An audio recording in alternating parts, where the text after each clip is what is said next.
Hello and welcome back to Talking Europe. Stockholm is closer to Kiev than it is to either Brussels or Paris. Sweden's geography and its history inform its relationships with Ukraine and with Russia. And the country's prime minister says that continued support for Ukraine is the most important priority of the Swedish presidency of the EU Council. That presidency is now 2 months into its 6-month stint. And to take stock of some of the latest developments, I'm joined by Sweden's Minister for EU Affairs, Jessika Roswall, who joins me from the Swedish capital, Stockholm. Minister, thank you so much for being our guest on Talking Europe. I just want to start with some of the news from the Hungarian parliament in the last few days, where, as you know, MPs have been debating your country's application to join NATO, and Prime Minister Orban says that you need to have some serious discussions together. So I'm wondering, what are those discussions going to focus on, and are you willing to give some concessions to Hungary in return for Budapest's support for you to join NATO? So when it comes to NATO process, as you know, Sweden has quite rapidly changed our view during the last spring and voted in the Swedish Parliament. Almost every party voted for to be a member of NATO. So that is of great importance for us in Sweden and in Finland for our security, and also for the NATO security, I would also add. And I've been impressed, and I'm very happy to hear that almost every country in NATO has said yes to our application, and it remains 2 countries, as you know. And but we are hoping, and the talks are going forward in this issue. So, and that is one process. So I'm glad that Hungary is now having a discussion in their parliament, and I hope that they will have a vote shortly. I don't know when. But the foreign minister says that there are unfounded lies about the state of Hungary's democracy and rule of law. It sounds like they're looking for some sort of deal where perhaps you go softer on the rule of law issues, perhaps you have stronger support for Hungary to receive the rest of its EU funding, and then they could back your NATO bid. Is there kind of an informal quid pro quo that you see there? These processes as different process. The NATO process is the negotiations that we do with NATO, and when it comes to the rule of law issues on Hungary and Article 7 and so forth, that's another process that we deal with when it comes to the General Affairs Council, which I lead, and that's so I see that it's 2 different processes, and maybe 3 even, because when it comes to the funding is even another process. Just one quick follow-up question on NATO, because you mentioned the other country, which is Turkey, of course, and you changed your anti-terrorism legislation through constitutional amendment, which the Swedish government said was a big step, and yet still the Turkish foreign minister says Sweden has not done enough. Has there been some sort of informal agreement between Presidents Erdogan and Putin? Because something is clearly still blocking things on that track, on the Turkish track. I don't know that, of course, that as from a Swedish perspective, we see that we have done the things that we agreed on, the previous government and Turkey and Finland last year. And so now it's up to Turkey to take their decisions. Let's come on to the latest package of sanctions on Russia. I just wonder if you could take us through the latest moves on circumvention, the dialogue you're having with, for example, the Gulf states, and this possible anti-circumvention headquarters. If you could just set out some of those discussions. On the 24th of February, they 1 year since the war broke out, the 10th package of sanctions was in place, and that is very important. And it shows that EU has the possibility, has the strength to move forward and keep making these sanction packages. The Council of Justice and Home Affairs are going to discuss how to make the sanctions more effective, and also to circumstances that we can not go around them. but that will be they are discussing and they will continue to discuss to make this happen.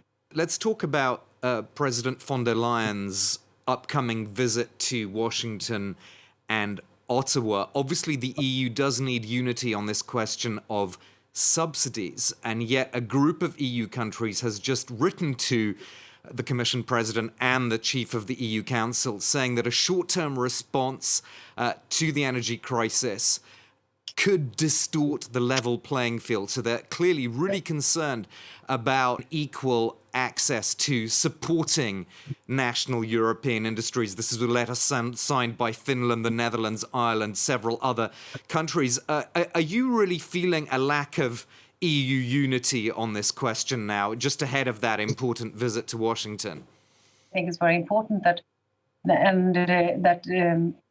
Ursula von der Leyen go to US and have a discussion when it comes to level playing field, also with the US. And I think when it comes to Ukraine and sanctions and the rebuilding of Ukraine, it's also important that we have close contact with US, Canada, Japan, and so forth. So it's very important to have this common discussion on this. I have said, and the European leaders have said, we don't want to see a subsidy race. And at the same time, I think it's important to emphasize that it's very good that US is doing the green transition that Europe has started a long time ago, and that our companies and our companies are in the forefront. But it's also important that the US Inflation Reduction Act also take into account the rules that we have on when it comes to trade and subsidies. So this is an important question, but I also think that it's important for Europe itself to discuss how can our competitiveness increase and what can we do. And we are very good on green transition. On that question of European autonomy, independence of its supply chains, there have been recently some important discoveries of rare earth elements found in Arctic Sweden. What impact is that going to have, do you think, on electric cars, for example?